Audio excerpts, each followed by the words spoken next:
Hi, good evening. Welcome to our weekly market outlook. Today is 11 August 2014. So as usual, if you can hear me, just give me a yes so we can start right now.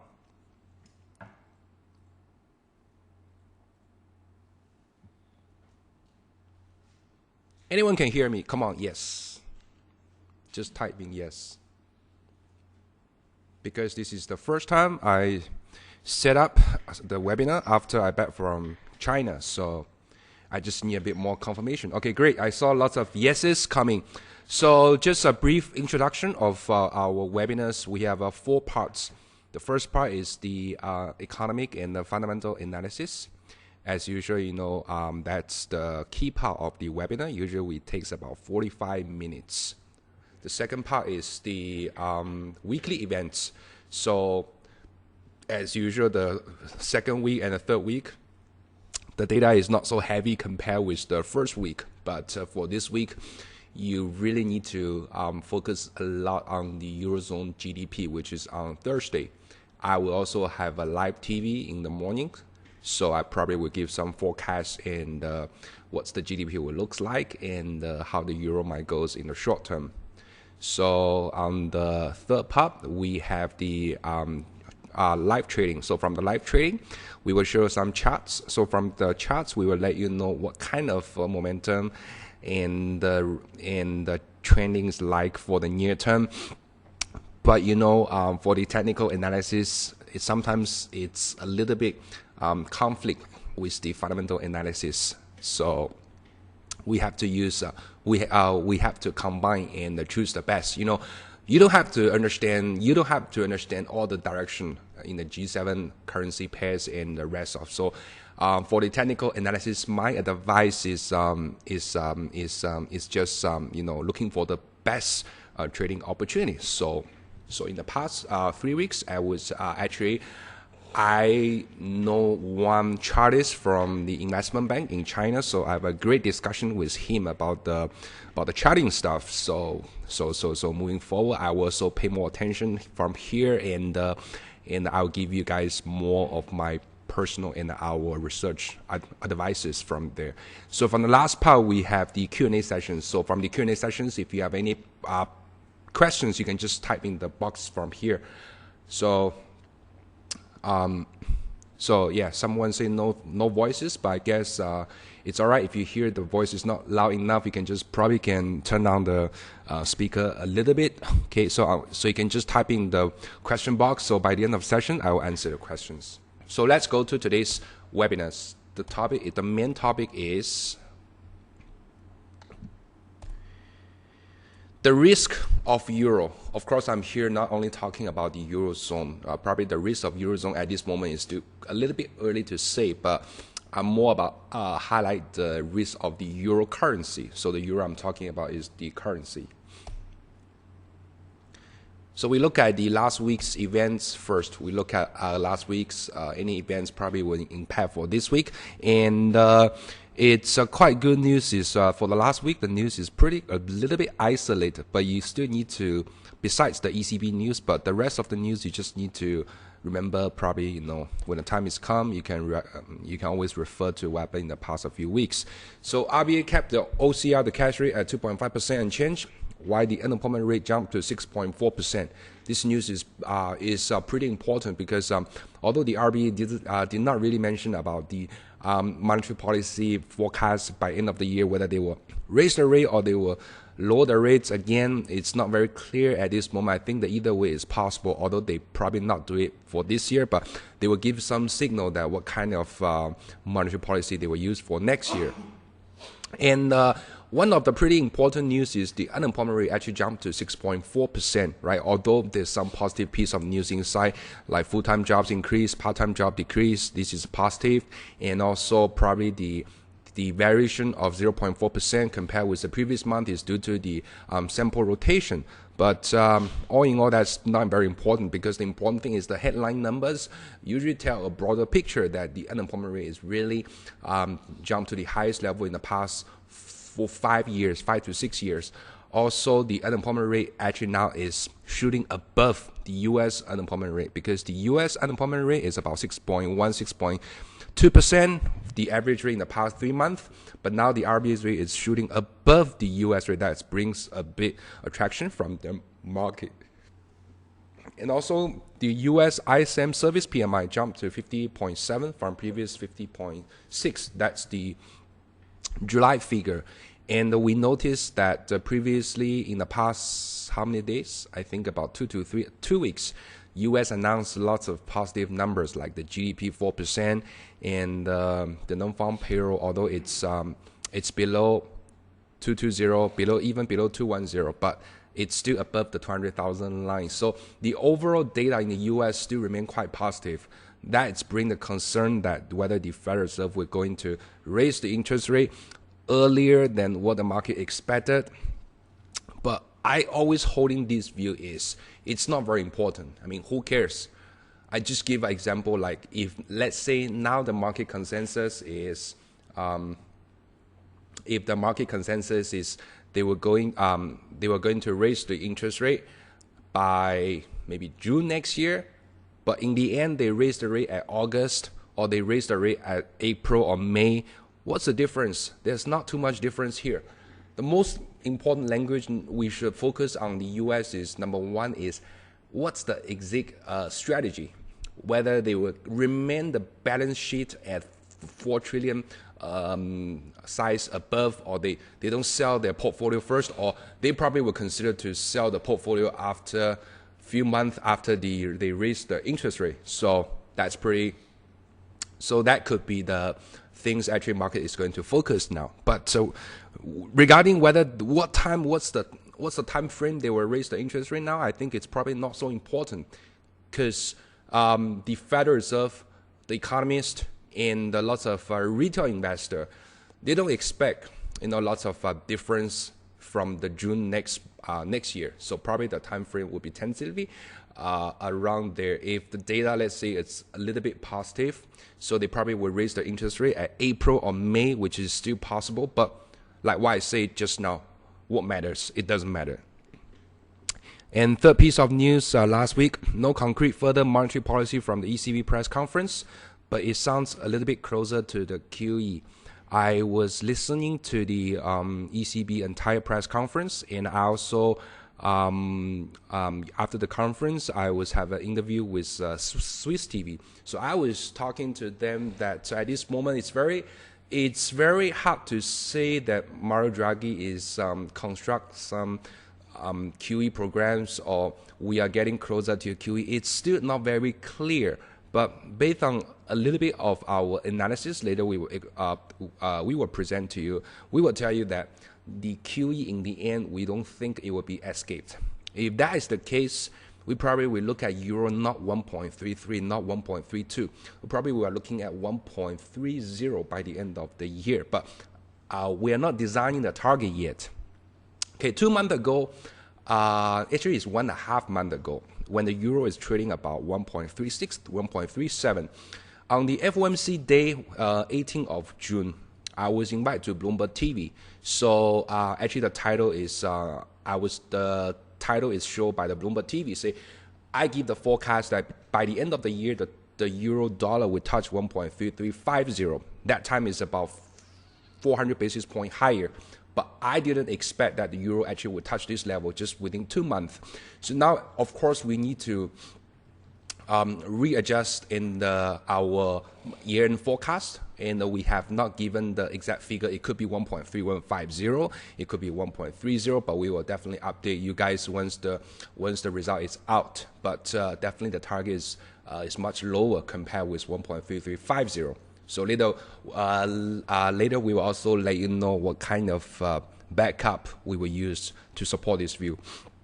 One of the crazy news from China is the exports surged to 14.5%, and the slow imports growth pushed the trade balance to historical high. Historical high, not 5-year high, not 10-year high. It's the historical high. But it's not very important for the Aussie trader. As we noticed that recently in the past how many weeks? I think 6 to 7 weeks. When we see the China economic indicators keep going higher, but the Aussie actually was going lower. There's also a few reasons inside. A bit linked to the RBA, a bit linked to the Federal Reserve, also a bit linked to the Chinese economy.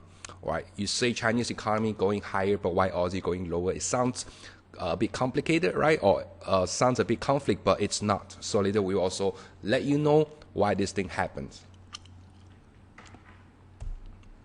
What to watch this week? We will have the Chinese industrial production and the loans data.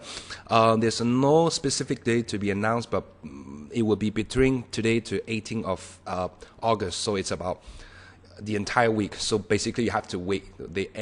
Usually the data will come out about, based on the previous experience, it will be from 1 to 3 p.m., something like that. So the good news is it probably will not affect the Aussie dollar in the short term. So meaning to say that even you see a very crazy industrial production data or very crazy financing data, you probably will not see the Aussie spike higher or lower. You will probably, but it's very important to understand is because all this data is going to influence the Chinese government and the PBOC's policy directions. So it's very important to understand the impact. So once you understand the PBOC policy direction, or once you probably can gauge what kind of economy will move in the second half of the year, it's very important for you to trade the Chinese to trade the Chinese linked currency like Aussie and the Kiwi, right? So another piece of good news is the Hong Kong A share, the A share and the Hong Kong shares actually will have some connections. I think from beginning of October. Now is at the final preparation period.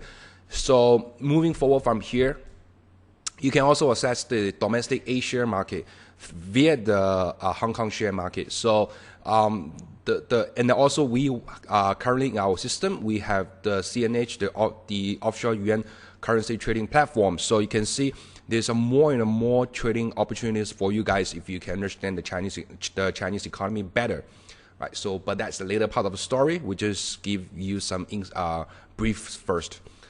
So tomorrow we will have the German zoo. German zoo also pretty important because the German zoo has been falling in the second quarter, and we expect tomorrow will be another fall. So if that is the case, it will tell you that if the Eurozone GDP in second quarter stagnant, let's say 0.1% or even flat, there's the risk that the third quarter GDP will move to the negative territory.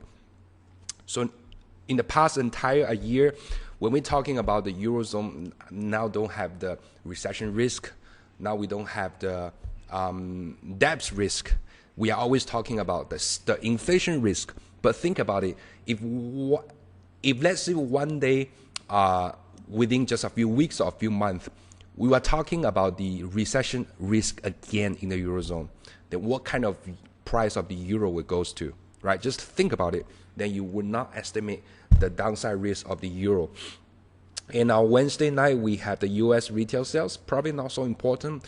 We have some very short-term impact on the U.S. dollar, but not so much on the long term, because for the long term, people are still looking at the jobs data and the inflation and, whatever else. So this is the data you need to watch for this week. Of course, the most important thing is the Eurozone GDP. As usual, we have our macro summary first. Look at the dollar last week. It's a pretty flat, but I would say dollar is pretty strong. The reason why is I say because you see everybody know last week then the U.S. Actually conduct the airstrike against the Iraq. And so the geopolitical risk escalate after the EU sanctions on the Russia, and the Russia also have some sanction on the EU.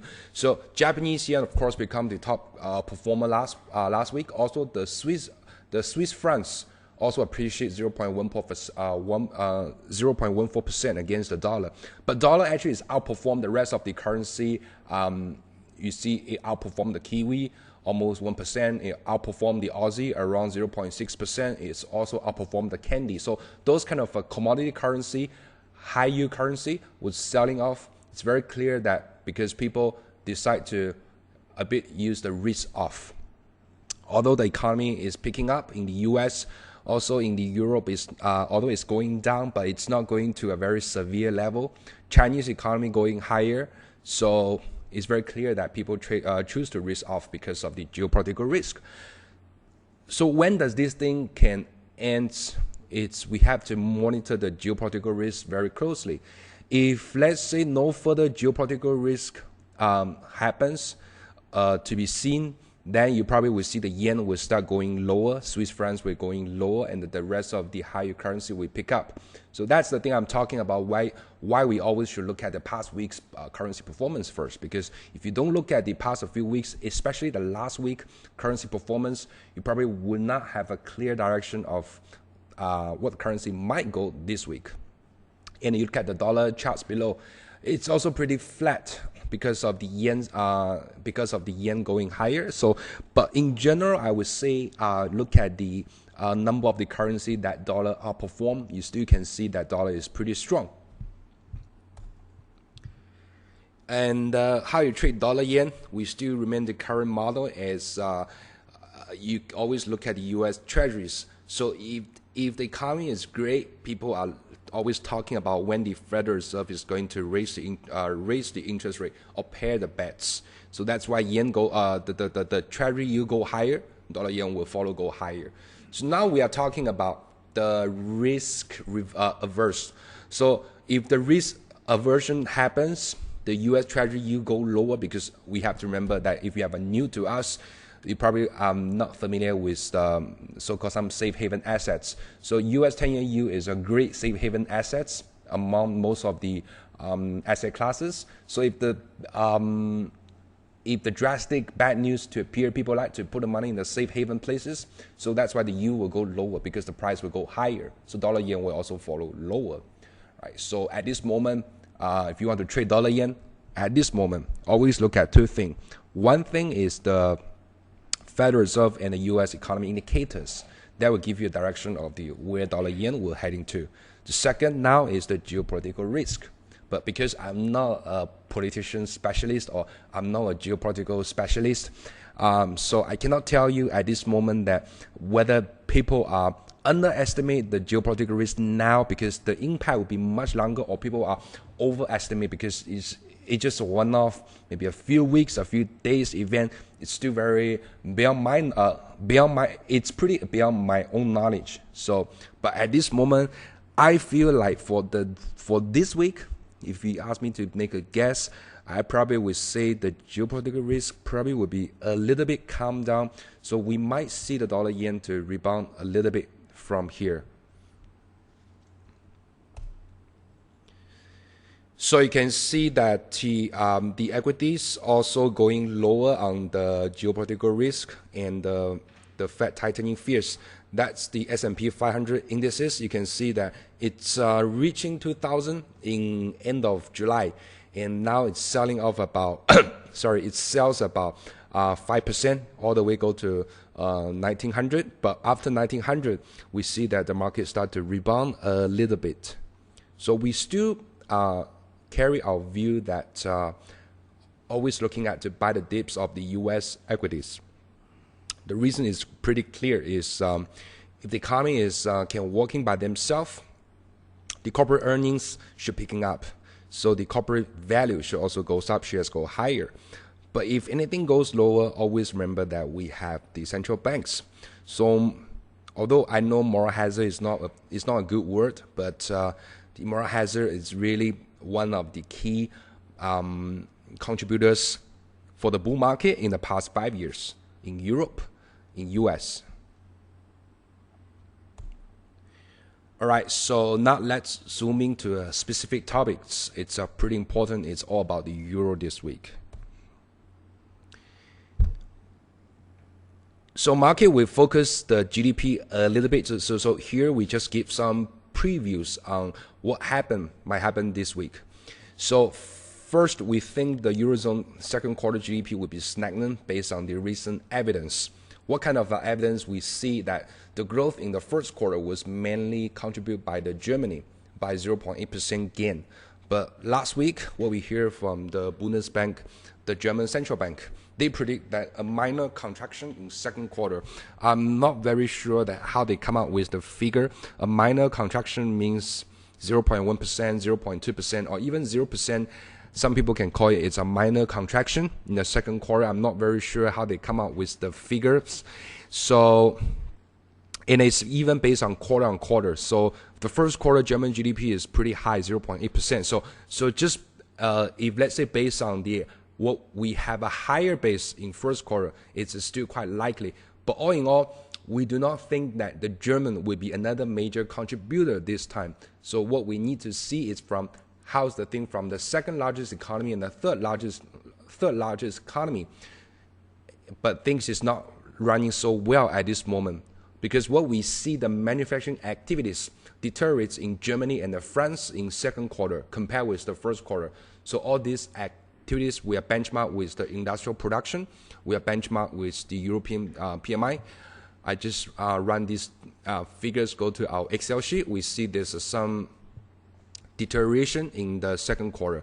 And also the people are talking about the Italy, their PMI in the industrial production was going higher, went higher in second quarter.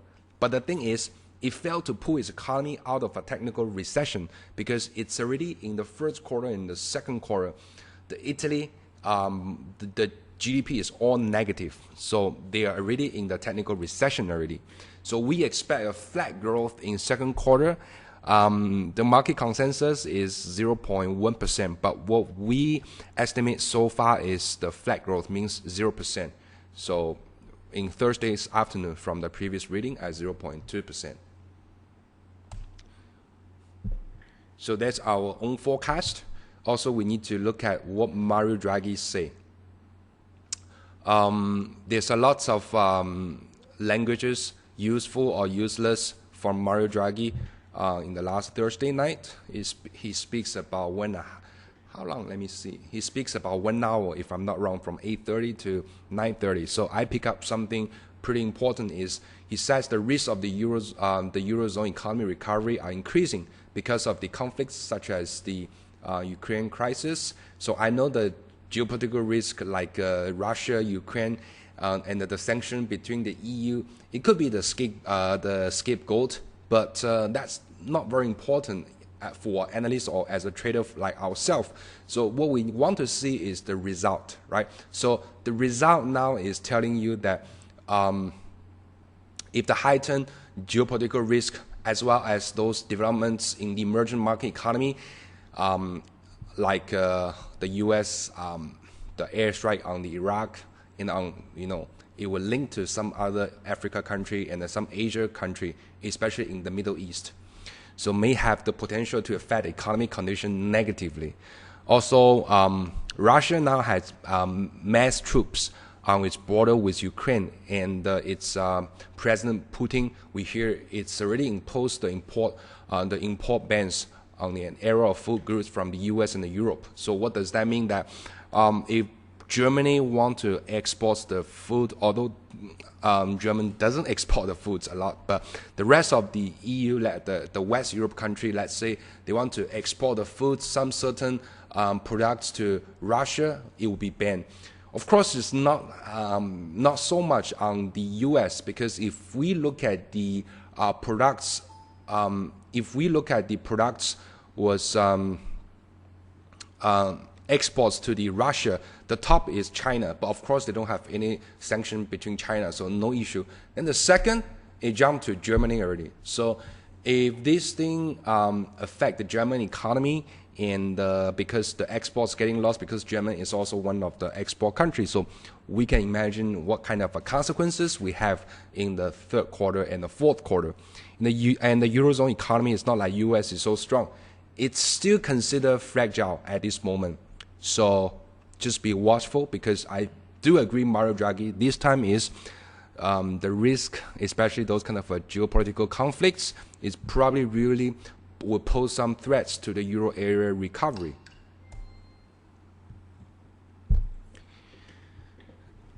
So the financial market is always forward looking. Now we are in the August already, so it's in middle of the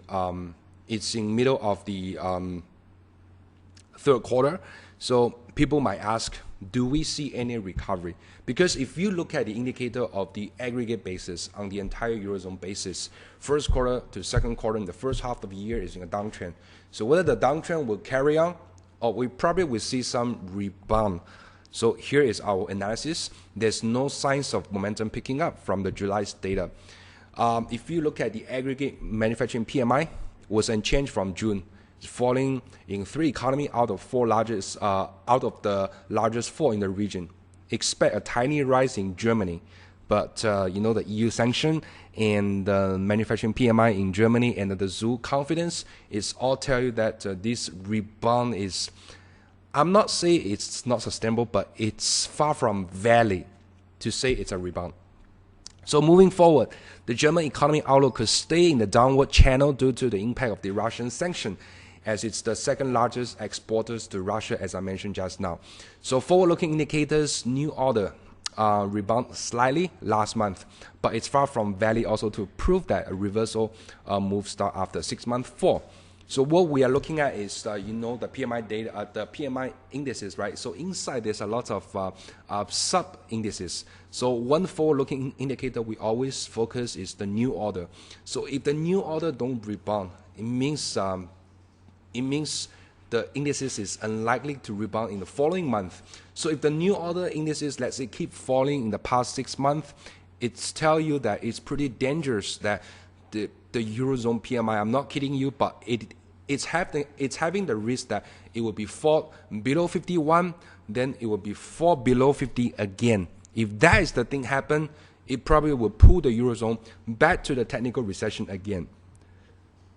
Maybe I'm thinking a little bit ahead of the market, but the things can happen anytime, so we just need to stand by. So will the ECB do more?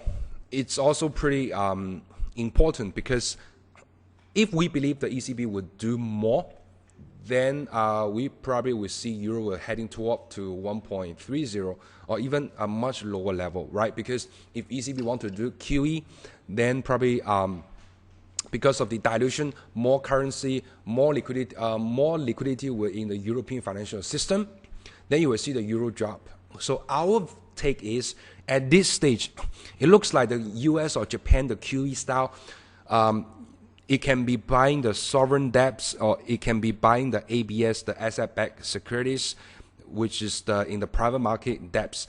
It will be ultimately seen in the Eurozone, and it's difficult for Draghi to avoid that.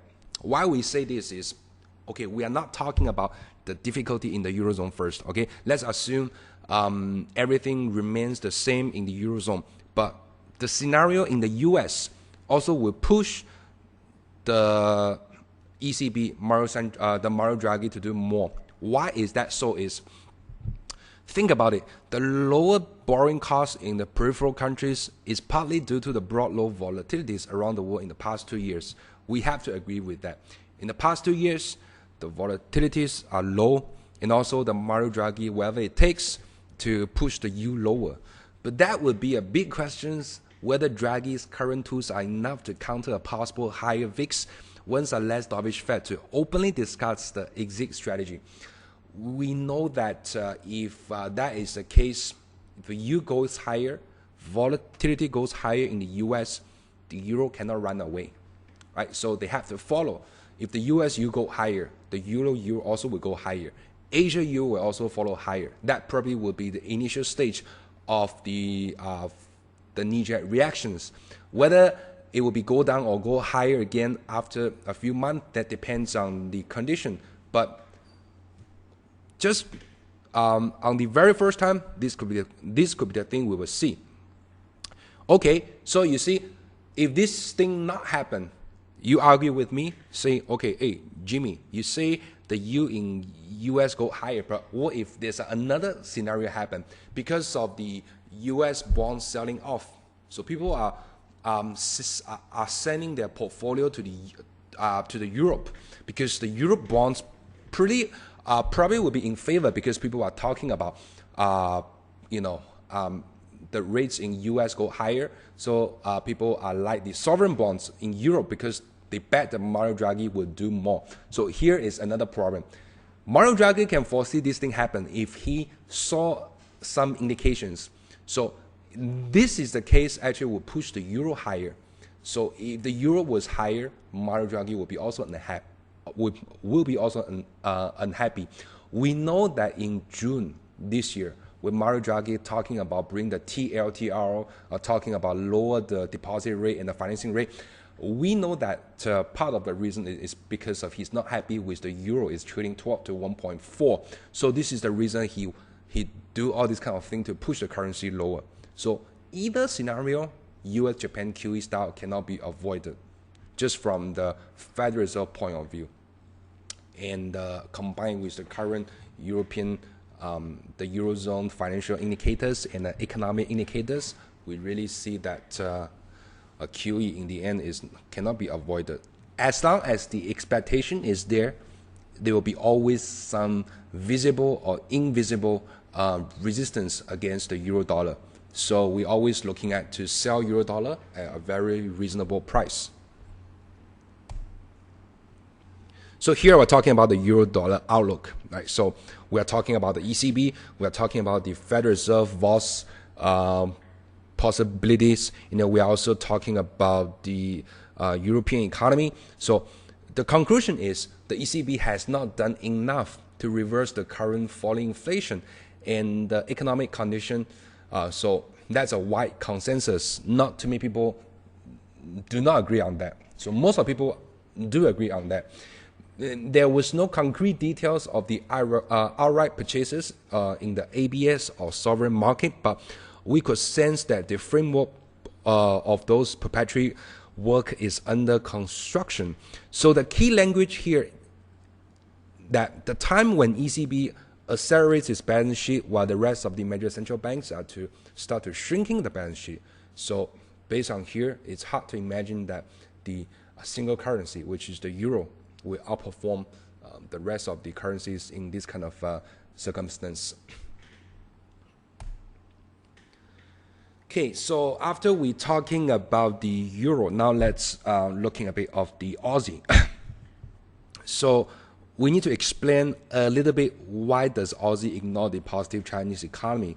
It's important to raise this issue to everyone is because because when the times I was in China, because the Chinese people are knowing the Chinese economy pretty well. So we receive lots of the inquiries like why the Chinese economy picking up since, let's say, April to now, but especially from July to now, when Chinese economy accelerates from the different point of data like PMI, like exports, but Aussie was in a downtrend since beginning of July. So we need to explain a little bit here to prevent you to jump into the Aussie long in case you see any positive Chinese data. Okay, we just studied a little bit of the Chinese economy. It's pretty credit driven of the Chinese growth, right? So what I need to bring you here is you look at the white line. The white line is the Chinese monetary policy condition, which is the model, to see that what kind of monetary policy condition in China now. So I want you to look at the white line in the previous. Don't look at the year before 2012 because it's a different version. Look at the 2012, 2013, 2014. Look at these 3 years. You can see that the current monetary condition is in the upper level of the entire 3 years. So if based on the condition here, it tells you that the upside space for the PBOC or for the Chinese official to further lose the monetary policy would be a little bit limited. That makes sense, right? Because now it's really in the upper side. In the beginning of 2012, you can see the monetary condition is at 90, but now it's already at 83, 82 already. So it's definitely in the high side. So that tells you that it's unlikely, the rates will go, the condition will become better. If the condition will becomes better, then I have a question is, what kind of reform, what kind of deleverage they are looking at, they are chasing at this moment. So probably we need to revalue of the Chinese long-term economy objective from there. But at this moment, we will see that the upside space for the PBOC to do more is limited. Okay, so now we need to jump to the conclusion is, how does that affect the growth? Everybody knows that the Chinese growth is pretty credit-driven in the past 5 years. It's pretty true, because if we compare with the monetary condition index with the GDP, you can see that it's really in the same direction, and even the monetary policy has the forward-looking function, because it always moves first before the GDP moves. So unless they find a solution that it's no more credit-driven, you don't look at the credit-driven when you study the Chinese economy, then it's after a success, after some substantial reforms already. But we have not seen the reform yet, so it's still pretty credit-driven. The second, we will use the absolute amount to give a gauge that whether the PBOC will lose the policy further. If the PBOC is going to lose the policy further, okay, we might consider to buy Aussie, buy the Chinese long China story, then we long Aussie. But let's say the data did not support that they probably will lose the monetary policy further, that even we see a very positive move of the Chinese economy for the short term, we will still not look at the Aussie, right? Because financial market is always very forward-looking. Don't look at the past. We always look at the future, what happened in the future. So there's a two line here. One is the new yuan loans. That is the loans purely from the bank. We see in the past, how many years? In the past 5 years, the new yuan loan, the pie is about how high? 1.2, 1.3. That's the highest already.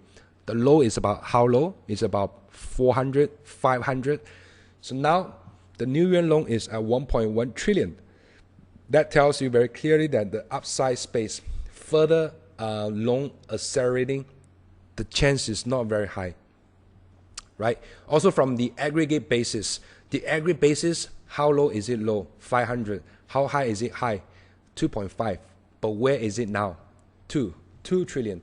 This tells you that if I am someone in the PBOC, I probably want to point something out that we must slowing down the loan growth for a while. Otherwise, it will threaten the financial stability risk and some other credit default risk. And just now what we say might be true, because today the PBOC, some official, this news actually is from the China security journals. They are also quite sharp and fast regarding reporting the Chinese policy. It's a local China news agent. They say the China monetary policy loosening in the second half of the year might not be as strong as in first half. Then that is in the front page commentary. Why they say this, the reason is the second half of the year liquidity might remain relatively loose. But the second point is very important. Okay, when we read the Chinese news, right, you have to feel like what they're trying to say. They're probably not like Europe, not like US. Even now, the Europe and US, the news they're putting on the news, those kind of comments from the official, also sometimes it's not very clear. But the Chinese is very blur sometimes. They say the lowering cost, the financing costs, and the preventing financial systematic risk are the central bank's two main goals. So what are they trying to say? I think they're trying to say that our focus is to number one is to put the financing cost low. Number two is we don't want the systematic risk. So they're trying to tell you that if the financing cost is low, there's no point for us to expanding, right? Because if we expanding, that will have some systematic risk.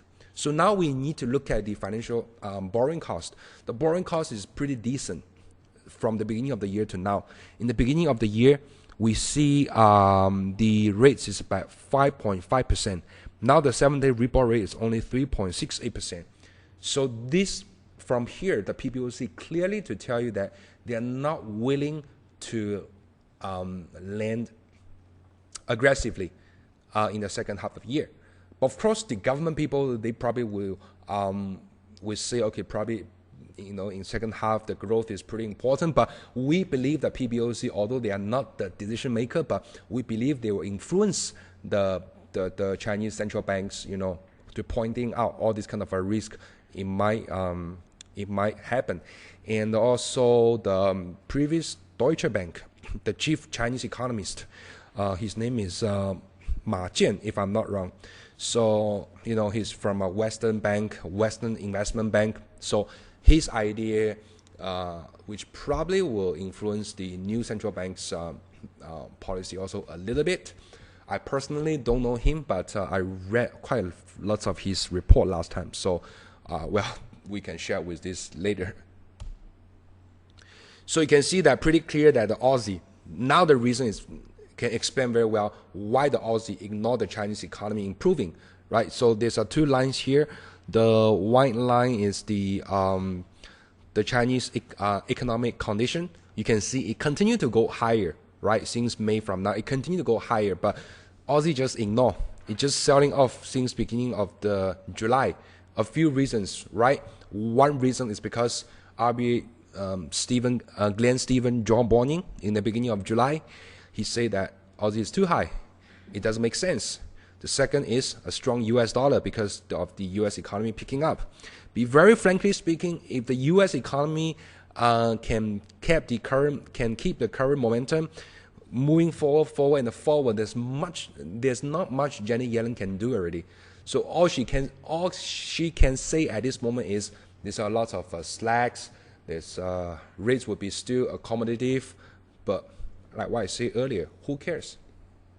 So dollar will continue to strengthen if the U.S. economy picking up. Number three is the China, right? Because the Chinese economy need to prove to the public that without a credit growth, without a large stimulus, the economy can walk by themselves. So now, from my point of view, is the Chinese economy, it's more like a water drinker, but not a water carriers. What does that mean is they need someone to feed them some water to drink, but they cannot carry the water by themselves. So when the Aussie will start to rebound is if the Chinese economy can carry the water by themselves, then I would say this picking up is sustainable. And also you can look at the fundamentals. Very, very basic fundamentals is the Australian exports and the iron ore price stay weak. Right? You can see the Chinese economy picking up, but it's not a broad-based infrastructure stimulus like 2 to 3 years ago, like 5 years ago. So there's no demand picking up in the steel sectors. So that doesn't benefit the Australian economy. So you can see the Aussie, the iron ore stay low, and Australian exports, which is the which is the yellow color, also goes low. So if this one happens, of course the RBA, they need to find out, they need to wait until some sources can generate more revenue, then they probably can decide to hike the interest rate, but not now. Okay, so let me see what time is it now. Wow, 50 minutes already. So let's go to poll time. So the poll this week also very relaxed. You can choose whatever you want to choose. What's your view on the euro in the next 4 weeks? Not 4 months, just 4 weeks. Higher, lower, trading the range. If you think it's not exciting enough, you can choose below 130.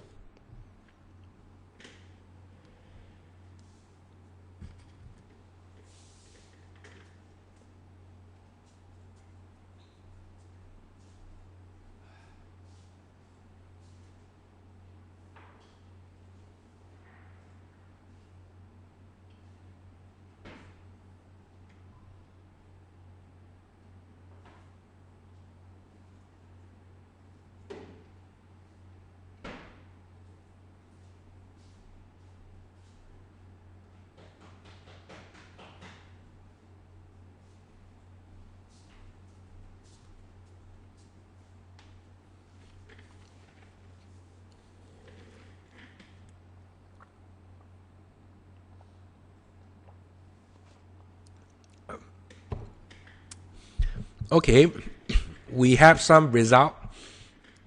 86% voted. We see whether another maybe 4 to 5% can be voted as well. So the result now is 11% choose we go higher. That's not bad, 11%. And the 41% choose the rates will go lower. And the 36% choose the price will be in a range. And the 11% will choose below 130. Just when talking something here, right? When I was in the aeroplane a few days ago, I was wondering something, you know. Sometimes the truth was held by the minority, not the majority. Let me give you some example. When 2012, lots of people say the Greece will leave the Eurozone, and even one of the bank, it's a very big bank, saying they say Greece will leave the Eurozone, 75% of the chance they will leave the Eurozone. Does that happen? That does not happen. And when end of the last year, you ask lots of currency analysts or ask lots of economists, ask them, what's the most clean currency pair to trade in 2014? Almost everyone give you long dollar yen. That's the start trade in 2014. But does that happen? That doesn't happen. Dollar yen went substantially. So, and also there's lots of other great examples I can share with you. And even last year, some people say Aussie will start to drop in a very bad performance in 2014 because the Chinese demand getting worse. But now it's still the top performer or second top performer among the G10, right? So it's very interesting that, you know, when regarding for the investment, no, not for the investment, for the trading means short term.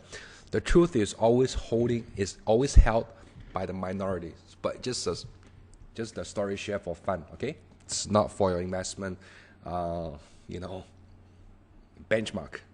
Let's say you always go for the minority one, then it's also pretty dangerous. Okay, so now let's close the poll, go to this week's events.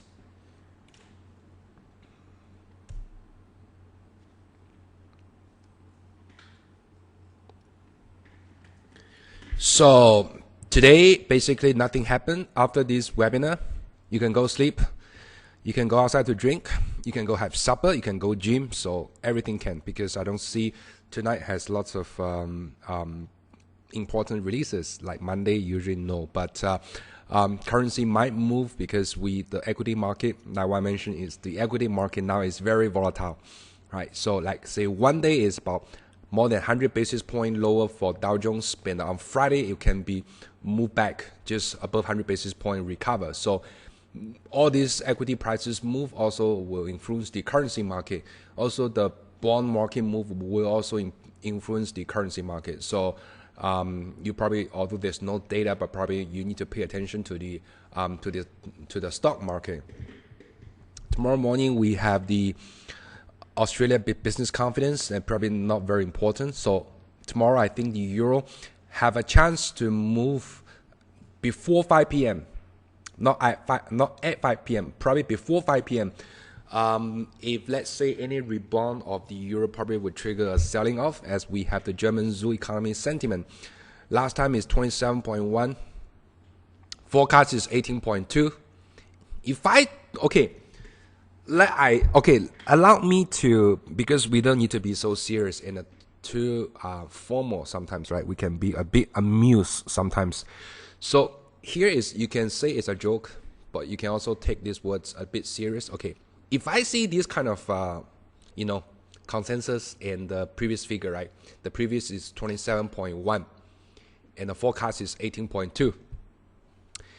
If you saw this kind of a figure, although you know the zoo will go down, you probably, I'm not saying you, I say I, okay? I share my own story, okay?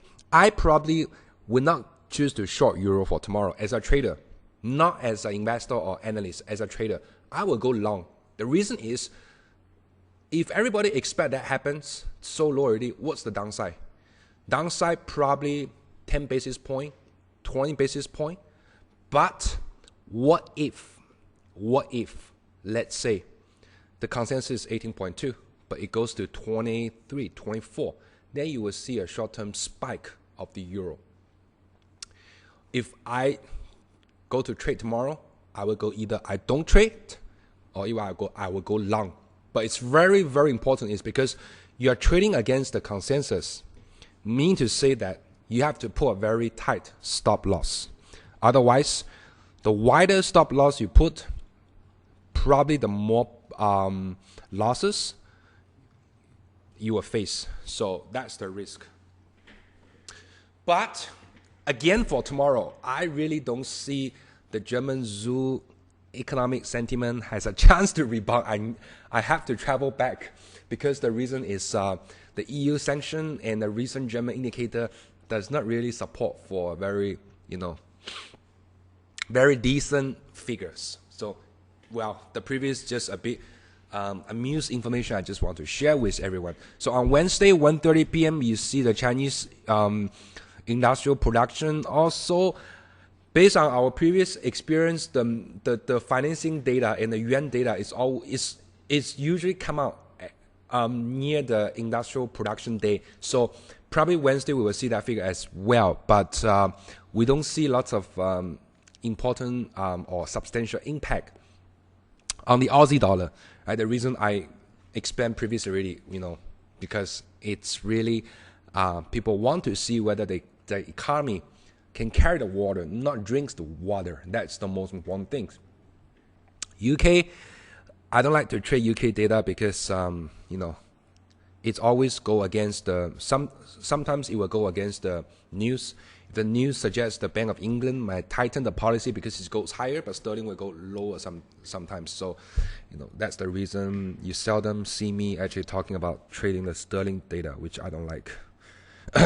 And on night, we have the US retail sales. So the forecast is 0.4%. Previous is also 0.4%. Thursday morning, we will have the New Zealand retail sales quarter on quarter. It's not very important probably for medium term because the RBNZ is not on the expectation to hike to hike the interest rate again in the coming at least 1 or 2 rounds of the meeting. So probably the retail sales only have the one-off event, and they probably it's not very good indicators to tell that the RBA will raise the rates or raise the rates again or to take a pause. And the RBNZ make very clarity it's not data dependent. It's just because they want to take a break, right? Even the data is pretty good, they probably also want to take a break, right? Because it's I agree with them. Actually, I have to say is RBNZ, they made the monetary policy very clear. They let you know what will happen and what might not happen. So what does that mean is if you are a long-term investor or short-term or medium-term investor, you always can looking at trading NZ. It's not difficult. Let me say again, it's not difficult. So you can see there's a 2 trends, uptrend since beginning of the year. Until the day they say they are not going to hike for the time being, then it just drop, right? So even you hear what they say, you do an immediate short, you put in there. I don't know what's the price now, but I guess 20 basis points is not a big problem. In the Thursday afternoon, you will see the Europe GDP from 2 p.m. German GDP. So in Thursday afternoon, euro will be very choppy. And at 2 p.m. you'll see Germany. In 4 p.m. 5 p.m. you will see the Eurozone GDP to come out. And in between you will see the Europe inflation. I think it's 4+, if I'm not wrong, 4.30, because it's not shown in the Forex factory red color. I guess probably it's it's the second important news. So that's all the news for this week. Now let's go to the technical analysis.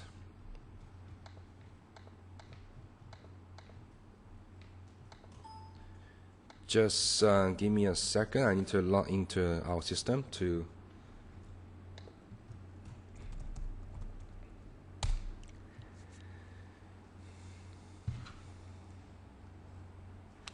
just give me maybe 10 seconds.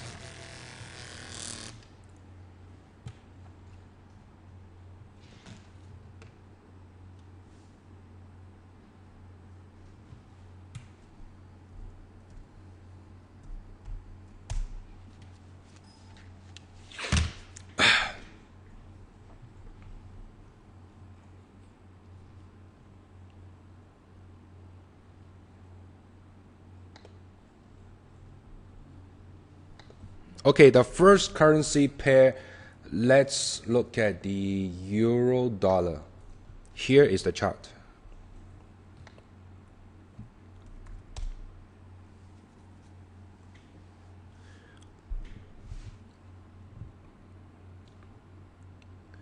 Okay, euro dollar currently trading at 1.3392. We see some rebound. We see some rebound in the past few days, but because it's a sell to 1.3350.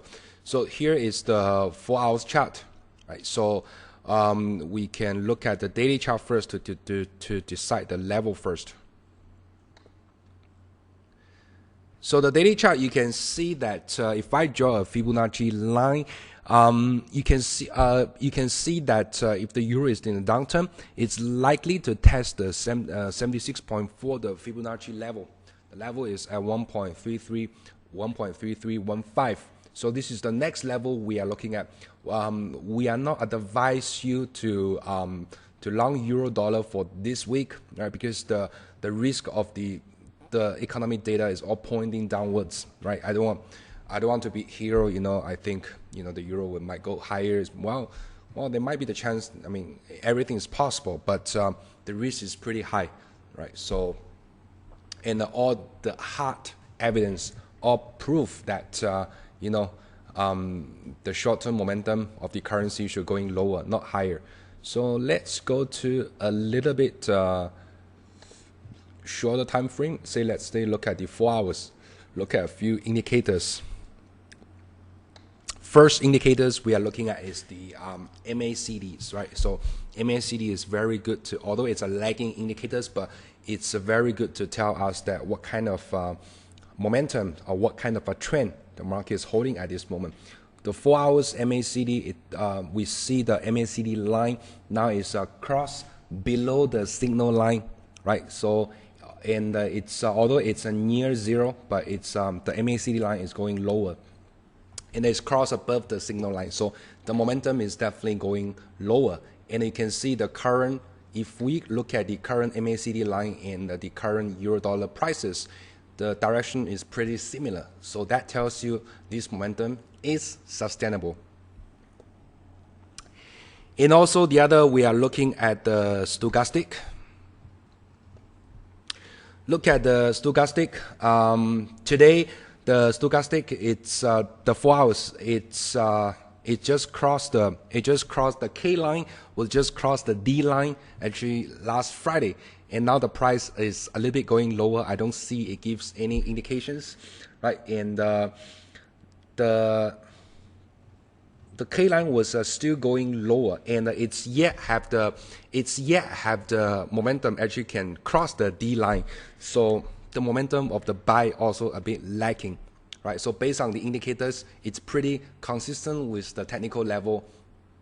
It's pretty consistent with our fundamental analysis that the current euro dollar momentum is still pointing to a downward. So just let me back to the daily chart again to look at the level. So current level is about 1.3392, right? So where's the entry price? The entry price, we probably were looking at 1.3410, and which level for the short term you can looking at is like what I mentioned now is there's a two level you can looking at to take the profit if the euro continue to go lower. One is 1.3350, the recent support. Another level you can looking at is the 64.4 Fibonacci retracement level, which is 1.3315. So that's the direction of the euro dollar. Second currency pair we are looking at is the Aussie dollar.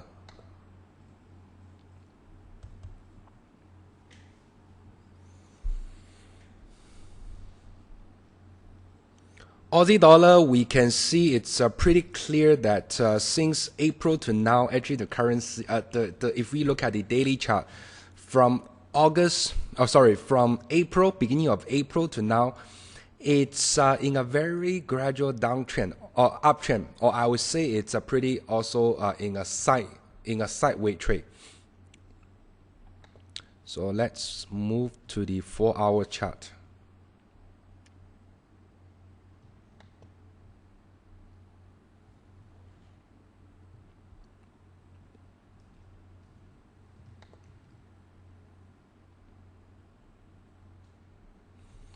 From 4-hour chart, we can see that since beginning of Jan to now, let's draw a Fibonacci line from here.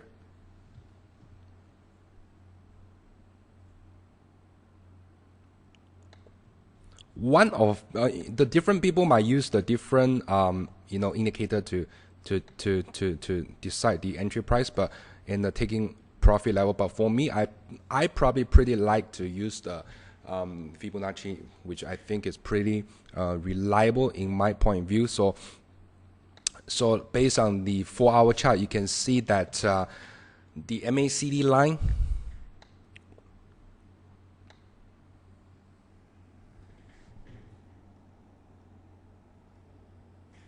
which is just cross above the signal line, but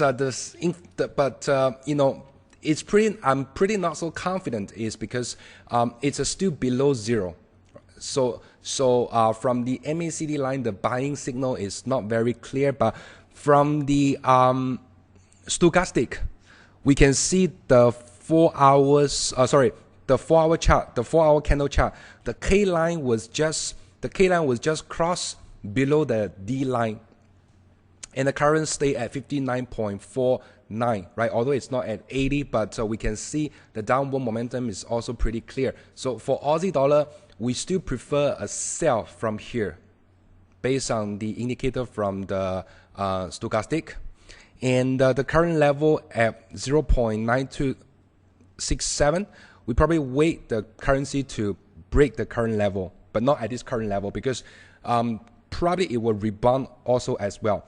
But you can see that this level, if it's penetrate below this level 0.9272, if the level, let's say, drop to 0.9250, drop to 1.9250, then probably it has a chance to reach the next level at 0.9955, right?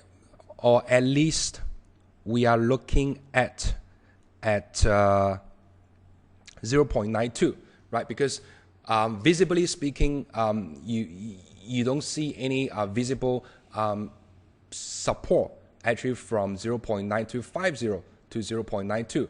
So for the Aussie dollar, we see whether it has a chance to go lower, but not higher, because just based on the momentum indicators, we did not see actually the currency pair has the momentum going to 1.3 or shooting above 1.3. The momentum is pretty weak at this moment, right? Even the MACD line, you can see that although it's picking up slightly from the beginning of the August, but it was still below the zero line.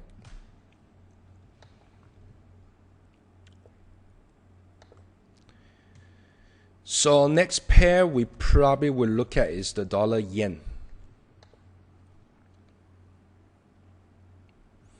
Dollar yen, we probably need to put the time frame a little bit shorter. We probably look at the 1-hour time frame.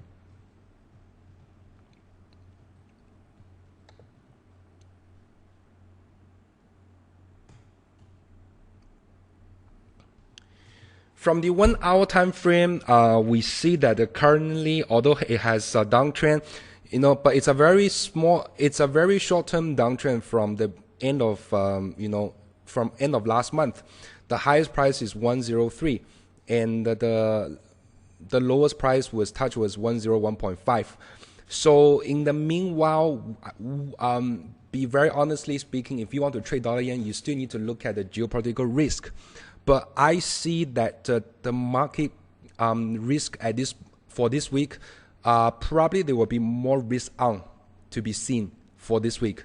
That's why I prefer to long dollar yen at 102, but not short dollar yen, as I see the geopolitical risk this week might be a little bit relief compared with might be a little bit less compared with last week, right? So I'm looking at to long dollar yen at this moment. So let's use the stochastic to take a look. It's pretty much like what I was saying just now. Use the technical, because you can see the charts below that the red line, the green line was the blue line was just penetrate above the slow stochastic, the green line, was just penetrate above the D lines, right? So it tells you that it probably the momentum are looking to picking up, although the level is pretty high, is at 53, the slow stochastic, but the momentum is still showing the improvement. While for the MACD, we see that although it's moving a bit downwards, but we see the pace is a bit slow already, and also it's still above 0 from the hourly candles. So probably from here, we see the price might be a little bit support at 102 or 101.9. And then the first level for us to taking profit is 102.50, which is the support level in past a few days. After that, it break down. Then the second level we are looking at to take profit is around 102.9 to 103. So if we have a good entry and the price, let's say, moving towards to our direction, the room for us to take the profit could be between 50 basis point to 100 basis point. And you can see the market volatilities increased a lot in the past 1 month. So the good news is, for us is, we can, take the profit if we get the direction right pretty quickly compared with last time. In the beginning of the year when the VOS is very low, everybody is complaining that I only have 20 basis point, 30 basis point every night. But now you see the market opportunity is really there, right? Because every day we see the chance is 100 basis point to 200 basis points sometimes, right? So always be cautious, use the fundamental to combine with the technical, just to get one trade correct. The result is pretty decent. Okay, so now we are looking at the next pair we are looking at is the Kiwi dollar. Kiwi dollar, we just look at the year-to-date price, the daily chart. You can see it's pretty clear that since January to now, you can see that after the RBNZ mentioned that they might not going to hike the interest rate again to take a pause, you can see that Kiwi just all the way from 0.88, above 0.88, all the way to the current level is 0.8465. So total space is 350 basis point. But if you just look at the, if you just catch what the Wheeler speaking, the governor of the RBNZ, it's not so difficult for you to catch 200 basis point. So I was in our China office, which is a few weeks ago. So they asked, so lots of our colleagues asked me, what's the key trade in the next about 1 or 2 months time. There's two trades I'm telling them. One trade is the Kiwi dollar, the other trade is the Euro dollar. And it looks like after 2 weeks, 3 weeks, actually I was telling our Chinese colleagues that we can looking at to short Euro. That time is in beginning of May.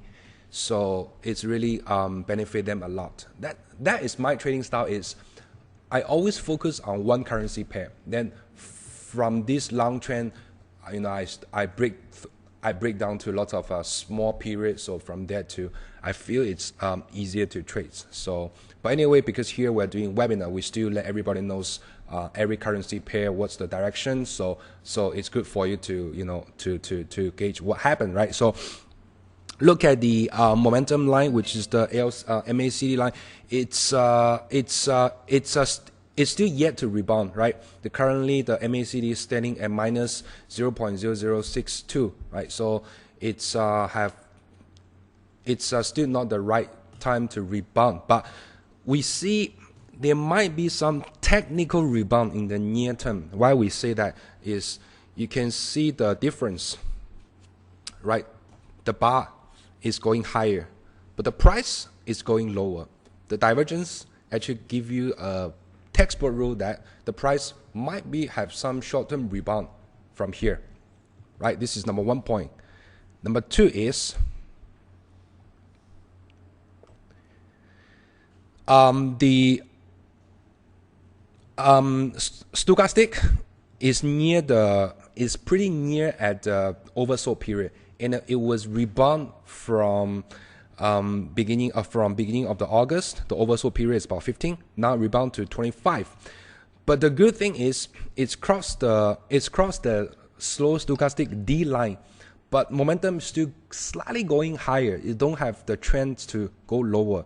So hence, here is the trade call for NZ dollar, right? So if let's say you are a short-term traders, you are not long-term trader, you are not the fundamental trader, you just let's say trade for, let's say keep the position for a few days.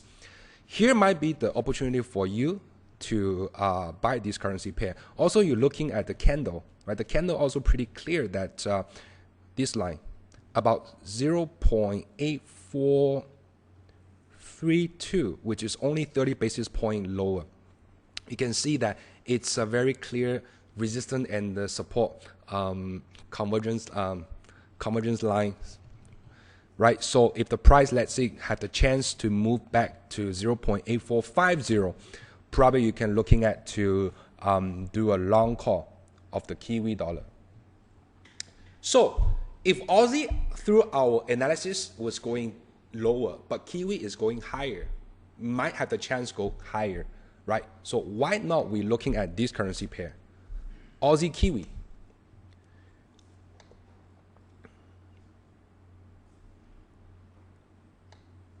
Aussie Kiwi, actually, I was also messaged to our colleagues, actually, a few colleagues, I think last week, when Aussie go to 1.10. Actually, I tell some persons that you can looking at to short Aussie Kiwi actually at the level above 1.10. Why is that so? It's also a little bit technical driven, not fundamental driven, because fundamental speaking, it's a little bit difficult to explain the price movement of this currency pair, because both these two currencies are not so positive at this moment. So how we decide this pair is through the technical, right? So you can looking at it's still pretty not too late to entry this price, right? But we just need a little bit more confirmation. Is you can see that the MACD line now is just handshake with the signal line, but it's not really cross, not really penetrate below. So it could be some fake move from here, but we are waiting for the this MACD line to cross below the signal line, which is the price at 0.0048. And once it handshake and a touch lower, then we are looking at to short this currency pair. Also looking at the slow stochastic, right? The current level is at 52.44. It's in the middle of the between 20 to 80. But the thing is, it still form a downtrend, right? It's not really has any sign of rebound. So the trend is still going lower. So for Aussie Kiwi, we are looking at, maybe you can looking at to short the price near 1.10, probably 1.1950 is a little bit not very attractive at this moment. So near 1.1. So the next level I'm looking at, let's moving to a small shorter time frame. Let's say go to hourly time frame.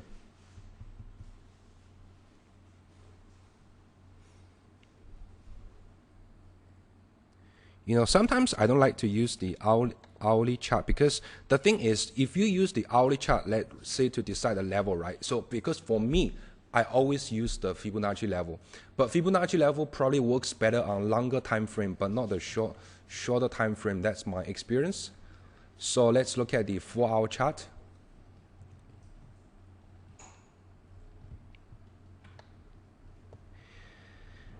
Let's say we draw a Fibonacci line, let's say from the March low to the recent high, right? You can see that the price, if rebound to 1.09, let's say 80, currently is 5.2, maybe another 30 basis point. We see some resistance, because you can see it's a pretty clear. Then the next level we can look at to take profit is 1.0930. So it's about 50 basis point for this currency pair, and this level looks pretty supported in the near term, right? So you can see it was a support price for middle of June. It's also a support price. It's also supported in August, beginning of August, and now near the middle of August. So Aussie Kiwi is also one of the currency pair we are looking at this moment. So you can always look at the price a little bit rebound, then go to short.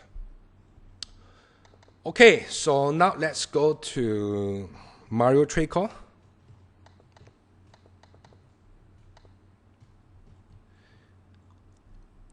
So Mario trade call today is what? Is short euro yen. So the entry price is 136.70. Stop loss is 137.20. First profit is 136.20. Second profit is 135.70. So I leave Mario trade calls here. So meanwhile, if you have any questions, you can just type here. Okay, first questions from Lucas. Lucas asking, if ECB announced the QE, what's the price you are looking at? If the ECB announced QE, I think, okay, when the time ECB announced QE, probably the price already go much lower already because they will give enough signal. But we're just talking the thing in a general. If let's say this thing happen, I see the euro dollar might testing 1.305 to 1.295, this kind of level. It's not kidding. And plus we see the Europe economic condition was not so resilient compared with 6 months ago. So we do see some price might testing lower. Wow, today lots of questions on euro. Daniel also asking, do you think euro yen will also go up? From fundamental side, seems it's going in correlation with the euro dollar, where you say more risk on and technically is on a key support area, all right? So okay, Mario trade call is short euro yen today, but his trade call is it's more focused on the short term, and it's more on the a weekly basis. So I'm just talking about on a more longer period, right? On a more longer period, I probably, let's say for a 3 month, 6 month period, probably I would say euro dollar will give you a more clean result. The reason is if euro side, let's say Draghi need to do more stimulus, right? So of course euro will weaker, but yen, it's based on the fundamental, it's still not very clear that whether Bank of Japan should do more or the current pace is enough, because it looks like currently they are pretty okay with the 2% interest rate. But given the fact that their monetary base also pretty high, so by right yen, the BOJ also quite dovish. So you pair with a dovish central bank with another dovish central banks, it's pretty tough. But at least from the time being, we will see that the U.S. central banks, the Federal Reserve, is moving probably to a more less dovish or more neutralized policy, which could be drive this currency pair lower, right? So regarding the correlation between euro yen and dollar yen, yes, correlation will be confirmed there because there's a one thing called yen ink beside, but the pace might be pretty different. How it differs, it very depends on the euro dollar. So just based on a very simple math calculation, if more volatility generate between the euro dollar, so the correlation would be less. Let's say euro dollar within 2 months only move, let's say up and down, only 100 basis point up, 100 basis point down, then you will see a strong correlation between euro yen and dollar yen. So it depends the move between euro and dollar. But I see the correlation might getting less and less for these two currency pair is because of the central bank policy divergence, because the ECB and the Federal Reserve.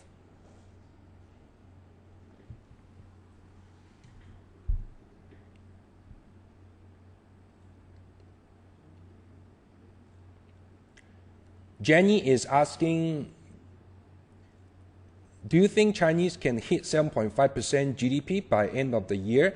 I think it's not a major problem, as like the the charts I showed just now is it's a pretty credit-driven growth in China. So if they want to achieve 7.5%, as long as they are more willing to, putting on more growth, then I will see probably 7.5% or around 7.5% is not a problem. Wow, okay, so it's because of time issue, it's 9:30 already, so we have to end the webinar from here. I will see you guys next week. Good night.